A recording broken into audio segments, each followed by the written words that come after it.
Bonjour à toutes, alors tout d'abord désolée pour le peu de vidéos et articles que je publie en ce moment puisque je suis en plein déménagement. Comme vous le voyez, mon étagère derrière moi est complètement vide, donc je suis en plein carton. Donc pour le moment, je vous ai fait une vidéo sur la peinture acrylique, comment utiliser cette peinture et un petit peu qu'est-ce qu'on peut faire avec. Voilà!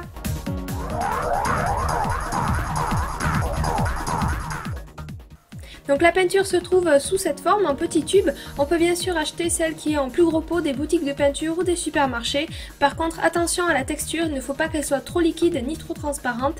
Donc ici c'est la Umaxi Special Nail Art. J'aime vraiment beaucoup cette peinture, je trouve que la texture est vraiment adaptée. Alors je vais vous montrer la première technique avec le dotting tool. Donc je l'utilise vraiment très souvent pour orner mes fleurs ou mes motifs. Et je vais vous montrer qu'en diluant sa peinture, on peut arriver à faire différentes tailles de points. Donc là je la dilue un petit peu et là je vais vraiment beaucoup la diluer.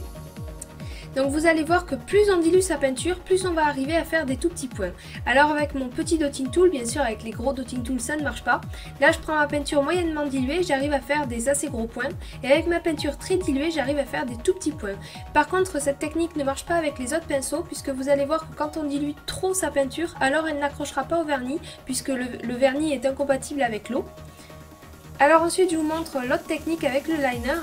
Donc le liner pour tracer des lignes, et vous allez voir que c'est pas du tout la peine de recharger son pinceau entre chaque ligne. Donc j'arrive très bien à écrire alors que mon pinceau je ne le retrempe pas tout le temps. Autre technique très pratique lorsqu'on s'est trompé, on prend simplement un coton imbibé d'eau ou un mouchoir et puis on essuie son ongle tant que ce n'est pas sec, puisque quand c'est sec ça ne s'essuie pas avec de l'eau, ça s'enlève au dissolvant.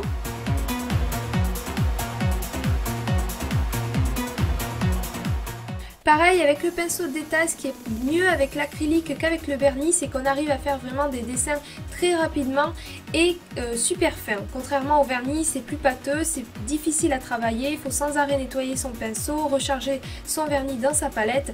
Là vraiment ça sèche pas vite dans la palette et c'est vraiment plus facile de dessiner avec l'acrylique. Je vous conseille vraiment de tester quand vous voulez faire des motifs comme ceux que je présente ici.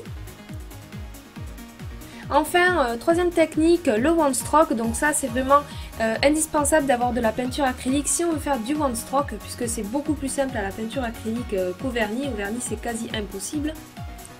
Donc pour faire son one stroke j'ai besoin de deux couleurs. Donc ici je prends blanc et rose, souvent je prends blanc rose ou blanc violet, c'est très joli. Puis je prends mon pinceau biseauté, on peut également faire avec un pinceau plat. Je mouille toujours mes pinceaux avant d'utiliser la peinture acrylique. Et là comme vous voyez je reforme les poils pour bien que ça fasse le pinceau carré. Je trempe un côté dans le blanc, un côté dans le rose et donc je vais faire mon one stroke. Ne mettez pas trop d'eau sur votre pinceau, sinon comme ça va faire comme tout à l'heure, ça ne va pas accrocher. Ensuite je fais mon dégradé sur ma palette puisque je ne veux pas qu'on voit trop la séparation entre le blanc et le rose. Je veux vraiment un effet de fondu entre les deux couleurs. Et là je vais faire mon one stroke. Pour faire mon one stroke, c'est surtout la fin qui est difficile, la fin du pétale en fait, puisque vous allez voir il faut vriller son pinceau dans ses doigts et en même temps le relever sur la pointe. Donc je vous ai fait un zoom pour que vous puissiez voir. Donc là je fais mon one stroke et là hop je relève sur la pointe du pinceau. C'est pour ça que je préfère le pinceau biseauté, c'est plus facile.